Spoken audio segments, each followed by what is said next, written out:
الرحیم السلام علیکم ویلکم ټو هوم بایولوژي کلاس سیکنډ ایئر بایولوژي دا او بده کې ریپروډکشن چپټر کې موږ یو ټاپک کوو سټرکچر اف سپرم چې دی د دې نه مخکې دا وپېژنئ چې زموږ سره دوه قسمه ګیمیټ سي یو ګیمیټ چې دی هغه زموږ سره په فیمیل کې بل قسم ګیمیټ چې دی هغه زموږ سره په میل کې کم میل کم ګیمیټ چې دی نه هغې ته چې دی موږ سپرم وایو چې کله موږ د سپرم ډیټیل سټډي موږ کوو نو د هغې سټرکچر چې دی هغه موږ ته داسې ښکاري او په دې سپرم کې زموږ سره داسې حصې چې دی موږ ته ښکاري بظاهر سپرم چې دی موږ ته داسې ښکاري چې وایټ واټر دی مطلب دا دی سپینې اوبه دي خو د دې سټرکچر په اصل کې داسې دی مونږ به د دې نه شروع کوو چې زموږ سره کوم سپرم دی نو د هغې کې زموږ سره مین درې پارټس دي یو زموږ سره هیډ دی منځرۍ حصه چې د هغې ته مونږ میډ پیس وایو او درېیمۍ چې دی هغې زموږ سره ټیل دی چې کله مونږ د هیډ ته وګورو نو په هغې کې زموږ سره څلور حصې دي د سپرم د هیډ نه چاپېره دلته کې زموږ سره یو والي یو ته مونږ وایو چې سیل سرفیس یا ورته مونږ وایو سیل ممبرین د دې سیل سرفیس یا د دې سیل ممبرین فنکشن دا چې دا صرف د دې سپرم چې دی د دې پروټیکشن کوي ټیک شو چې کله د سپرم د نقصان نشي نو دا سیل سرفیس چې دی مخې ته نو دا چې دی پروټیکشن کې حفاظت کوي د دې نه لاندې زموږ سره یو بل سټرکچر موجود دی چې هغې ته مونږ اکروسوم وایو دا اکروسوم چې دی زموږ سره په دې شکل باندې چې دی موجود دي اوس د دې اکروسوم کې زموږ سره یو قسم انزایم وي چې هغه زموږ سره دا دی هایالورونیډیز انزایم زموږ سره چې کله دا سپرم د ایک سره میلاویږي نو دا اکروسوم دا چل کوي چې دا انزایم چې دی دا بیا ورپرېږدي نو د دې کار دا چې زموږ سره کم ایک چې دی هغه رپچر کوي او دا سپرم چې دی په ایک کې چې دی مطلب دا دی د هغې سره میلاویږي ایک کې دا پینټریټ کېږي ننوځي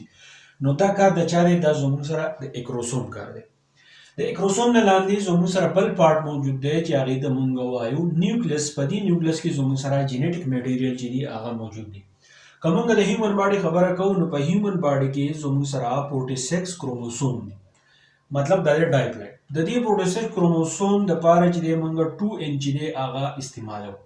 خو دلته کې زموږ سره دا کوم نیوکلیس چې دی په دې کې زموږ سره هاپلاید کروموسوم موجود دي مطلب دا دی 23 کروموسوم چې دی موجود دي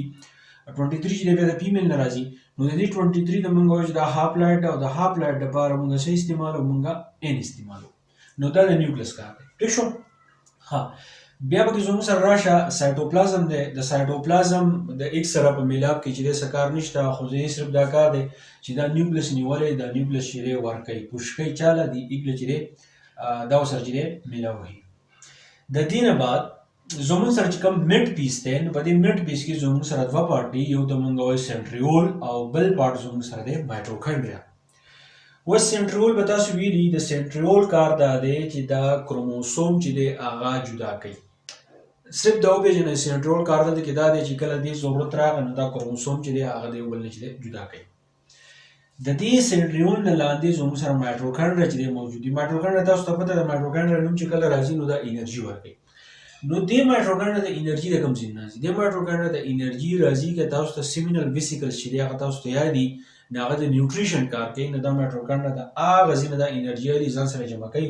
او چې کله دا زموږ سره موومنټ کوي ایک طرف ته نو دا مایټوکانډریا دا چل کوي چې دا وله انرژي ورکوي دا مایټوکانډریا چې دی زموږ سره په دې طریقه باندې چې دی موجود دي